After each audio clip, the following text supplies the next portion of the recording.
అండి, ఈ వీడియోని చకచకా చెప్పేస్తాను. పైనున్న డిజైన్‌ని మనం స్టిచ్ చేద్దాం అనుకున్నాం కదా! ఈ మెటీరియల్‌తో నేను కట్ చేసుకున్న దాన్ని ఇవాళ స్టిచ్ చేశానండి. దాన్ని ఎక్స్ట్రా పార్ట్‌ని కట్ చేసేసుకుంటున్నాను. చూడండి ఇలా కట్ చేసేసి దీనికి అన్నిటికి డాట్స్ పెట్టేస్తున్నాను. ఇలా కట్ చేసేస్తే స్కాలప్ అనేవి సరిగ్గా తిరుగుతాయి. ఇలా తిరిగిన తర్వాత మనం దానిపైన ఓవరాల్‌గా ఒక స్టిచ్ వేసేసుకుంటే స్ట్రాంగ్‌గా ఉంటుంది. దీనికి నేనేం బక్రం యూజ్ చేయలేదండి. నార్మల్‌గా సింపుల్‌గా తిప్పేసాను అంతే.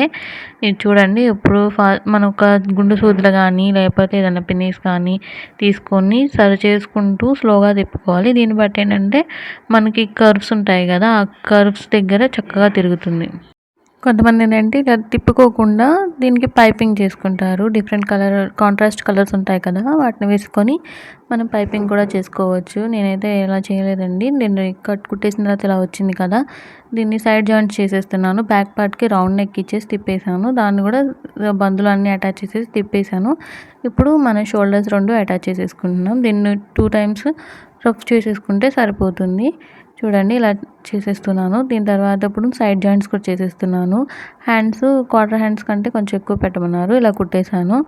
చూడండి ఓవరాల్ లుక్ ఇది ఎంత బాగా వచ్చిందో నెక్ అనేది. చూడండి స్కాలప్స్ కూడా నీట్‌గా ఉన్నాయి. హ్యాండ్స్ కూడా స్టిచ్ చేసేసాను. ఓవరాల్ లుక్ ఇలా ఉంది. మీకు నచ్చితే కనుక నా ఛానల్‌ని సబ్స్క్రైబ్ చేసుకోండి. మన ఛానల్‌లో neck patterns, long frock stitching అన్నీ ఉన్నాయి. ఒకసారి విజిట్ చేసి సబ్స్క్రైబ్ చేసుకోండి.